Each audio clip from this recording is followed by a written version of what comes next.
Joseph Pacheco, no? Playing with 3 guards. Si Kagiwa, si Helterbrand at saka si Tubig, along with their very quick big man si Hatfield. Ano tawag? Teka, sandali lang. Ano to? Merong sinasabi si referee Ferrer. O kaya itong foul.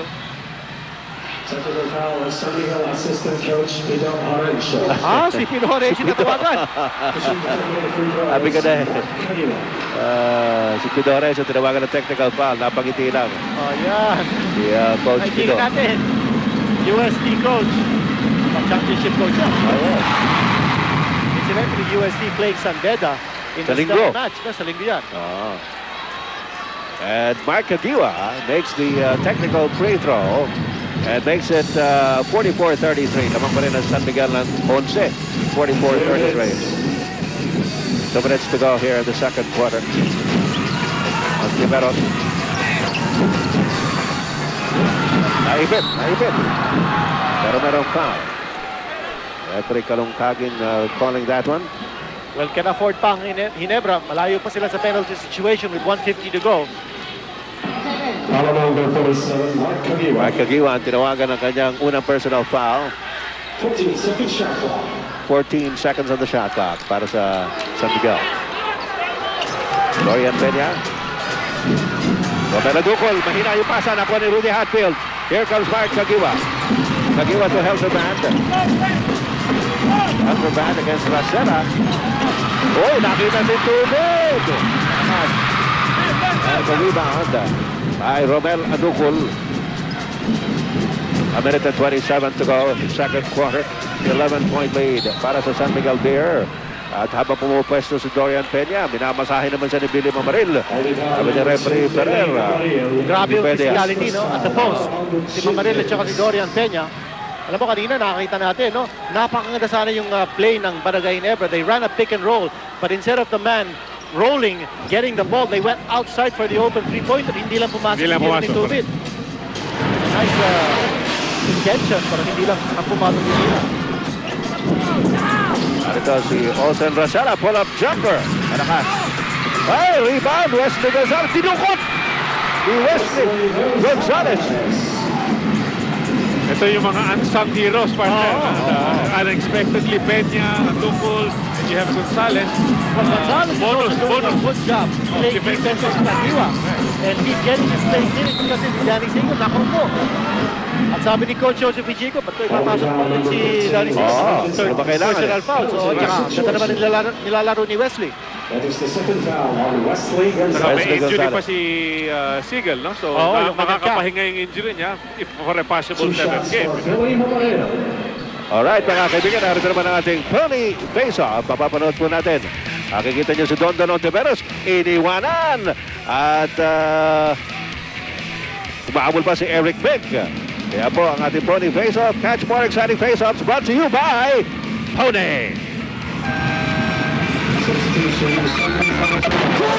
Let's get on!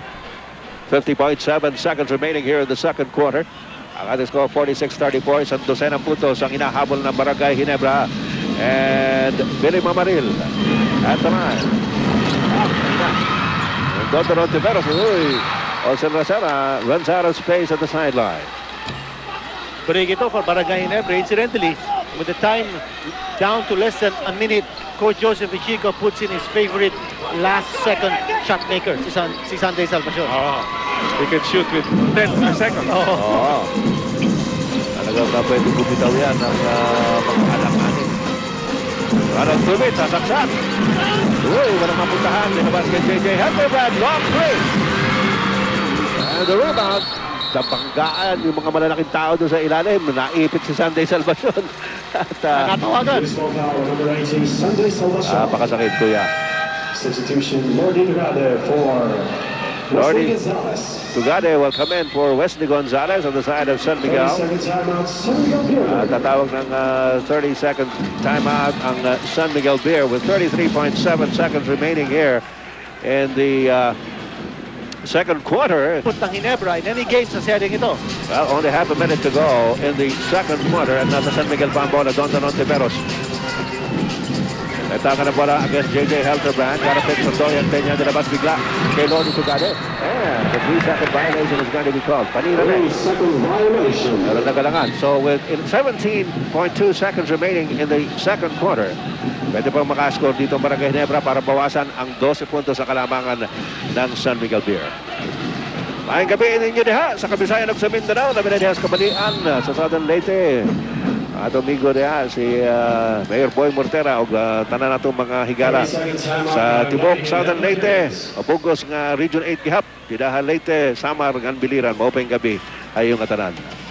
Hoy, meron tayong 30-second timeout at ito medyo may lal tayo na. Pero ang staff and complement ng ABC pa, binahatid po sa inyo. Maatikabong aksyon mula rito sa Araneta Coliseum. J.J. Helterbrand. Nothing there. Dorian Peña grabs the rebound. Tumulog na ang buzzer para tapusin ang first half ng labanang San Miguel Beer and Barangay Ginebra. Tuloy-tuloy ang laro, walang ayawan. Yan ang sigaw ng Revicon 40 dito sa Philippine Cup Finals ng Barangay Ginebra versus San Miguel Beer. Ang ating score at the end of the second quarter, 46-34. Second half. Ay, salamat. Naman niya yung spaghetti galing sa isang very popular hamburger chain. Yan naman ang kanyang diet just before starting a game. Pero kanina, meron kong iniinom na fruit juice. Ikaw lang meron na. Wala kami ni Coach Tommy. Ayan na naman, si Dorian Peña. Umiscore na naman sa ilalim. And that gives San Miguel Beer a 14-point lead as we start the second half. Rudy Hatfield, dinapad kay Mark Tagiwa. Tagiwa, balik-balik kay Hatfield. Nakakita naman sa baseline si Billy Mamaril. Nice play by Barangay Ginebra. Yan ang kailangan ng Ginebra. They need to move the ball around to keep the defense guessing. Sino man titira. Alam na San Miguel, yung mga tirador ng Barangay Ginebra will always be contained. Hatfield, Tagiwa, kanya they went to someone na hindi in-expected San Miguel to score si Billy Mamaril. Good fake by Don Tiveros, and he picks up a foul. Got to get Mark Tagiwa. That will be his second personal. Danny Sigel nasa bench, ha? Normally, Ano pa rin, he only played, I think, 7 minutes sa first quarter, no? Hindi naglaro nga no second quarter kasi wala maganda na. naman ang laro ni Wesley. Pati si Lordy Tugade nandun sa loob. So, nagpapalit-palitan doon.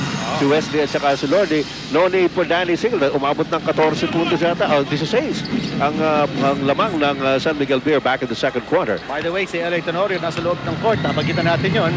He is a proven winner. 1 championship sa NCAA Juniors, 1 championship sa UAP with Ateneo, and 3 championships sa PBL. And in his first conference sa PBA, Tenorio is playing in the finals. Matindi, no? May kasama halong lucky charm siguro yan. Ito si Sunday Salvacion. Baseline drive, yes!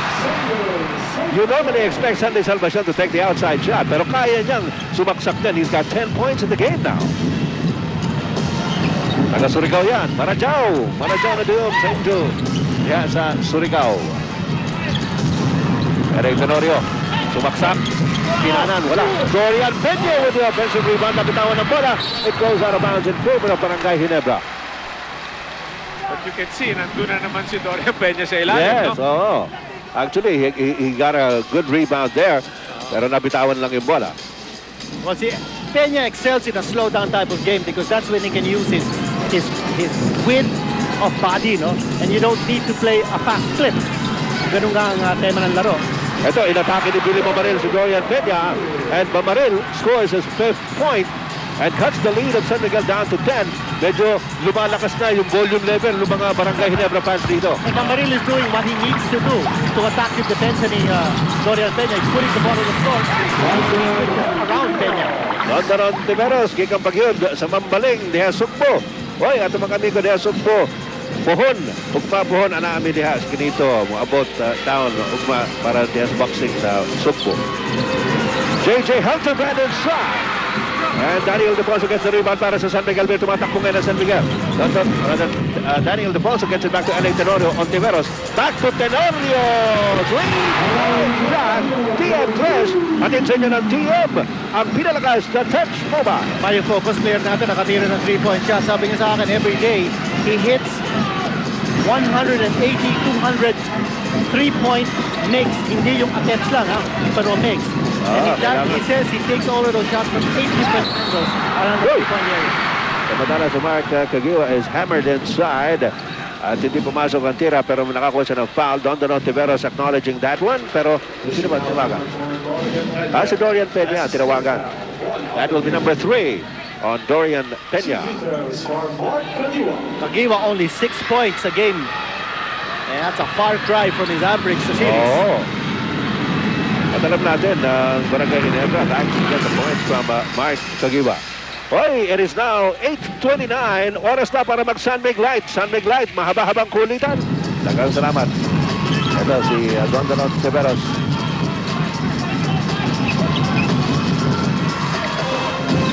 There's a pick from Dorian Peña. Sinusundan ni Billy Mamaril. Danny Ay. Tumaksak sa loob. Pinagpal ni Rudy Hatfield with a shot clock. Ito si J.J. Helterberg. Sinulong ni L.A. Tenorio. And the foul is given up by L.A. Tenorio. Magandang foul ni L.A. Tenorio yun because you stop the fast break, no? That's right. Pero ito, ang ganda nung palpal ni Rudy Hatfield, ano ha? And that's the way to play. The interior defense na kailangan, no? They need to take away the inside points ng San Miguel Beer. Kinaliwa pa ni Danny Ildefonso yun. Nahabol pa rin ni Hatfield. Helderbrand inside. There's the whistle. At may tatawagan na naman ang foul. It could be L.A. Tenorio once again. That's number 3 on L.A. Tenorio. Our colleague sa broadcasting team ng ABC, si Magu, nanonood sa Grill 77. Punong-puno daw sila doon. Watching this game. Punong-puno na sa Yun din. siyempre. Tsaka Ginebra. Ayun. Yan. Ayos. J.J. Helderbrand. Yes. Rings the bell twice from the free throw line. Cuts the lead of San Miguel down to 11. Here's a little bit of a press now coming from Ginebra. They get it over to Roman. Ando pa rin the court area. Ando pa looking around. Gets it up to Don. Ako! Alanganin yung pase. Okay, nagpanig yung San Miguel. Nung nakita nila, nag-full court press ang Ginebra. And it worked. Oh yes, it certainly did. Ang malaking bagay doon, partner, is that Hatfield left Adolfo open to handle the ball at midcourt. Yeah. And the big man just didn't know what to do with the ball. Kagiwa! Kapos! Dalawang beses ng kapos yung tira ni Kagiwa. Kanina Kagiwa yung second only quarter. 8 points a game. He's averaging 28 points sa serye. So he's got a long way to go. He's 2 out of 8 from the floor sa game. Alay Tenorio. Binigay kay Lordy Tugade. Tugade kay Salvacion. Don Tiveros 3-point shot. Wala. And dalawa. Kagiwa comes down with the rebound. Kagiwa into the front court. Sinalubong ni Don Tiveros. Kagiwa pa rin. Sumaksak sa loob. And he draws the foul. And now you feel the pace of the game is slightly getting higher. Oo, ibang klase. Yung intensity ng Ginebra pumipick up ngayon dito sa third quarter. Ang dami raw nanonood sa atin sa Boracay. Pamilya ni Rene and Ami De Leon, Portillo and Bernal de Dios family, as well as the Kalakian family dyan sa Boracay. Buti pa kayo. Kami nagkatrabaho. Si L.A. Tenorio, napalitan ngayon ni Olsen Racela. One of the youngest players sa PBA, 22 years old lang. LA. Pero kung maglaro, parang veterano eh. No? Oh, and you know, more than being just a player, he has graduated from Ateneo with a degree in interdisciplinary studies, major in communications and psychology. So you have to tip off your hat. But before he entered the PBA, he made sure that he would graduate. That's a very good example para sa ating mga kabataan. Ano? Huwag puro basketball. Kailangan mag-aral tayo. 10 puntos ang inahabol ng Barangay Ginebra. But they've made some headway here in the third quarter. Ito si J.J. Helderbrand. Got away from Olsen Rosella. And he scores. J.J. Helderbrand now with 9 points in the game. At biglang napatawag ng timeout. Ito si Coach Chuck Reyes ng San Miguel Beer. The lead is now down to 8. We'll be right back. San Miguel and Barangay Ginebra. Ang sabi, tapusin nyo na. Doon sa banner na Meron na ako nakita post na doon, 3-3. Kung sasabihin, may tatabla ng to make a Game 7 possible. Kanya-kanyang gusto yan, kanya-kanyang request eh. Ito na naman ang full court press. At ang ginagamit nila sa full court press in the trap is Hatfield. because he can move away from the big man he's guarding, si Daniel Defonso, kaya si Ronel Anuno. Mabilis yan eh. Oo. Wesley Gonzalez has it against Sunday Salvacion. Looking at Daniel Defonso. Napasundot si J.J. Helterbrand. Tried to check himself, pero tawag na yung foul. Second personal on J.J. Helterbrand. Matagal-tagal nang nakaupo si Danny Siegel. Yes. This is not just probably because of foul trouble. Maybe Kaya nga, meron nakakapagtaka na yan. iniiba. Nakakapagtaka na yan. Oo. London Ontiveros against Kagiwa. Jumper by London Smith. London Ontiveros now with 14 points in the game. That eases the pressure. Balik sa 10 points ang lamang ng San Miguel. Sunday Salvacion looking inside. Binigay kay Billy Mamaril. Mamaril, go! Ang ganda na pass through. Oh! Hatfield misses it!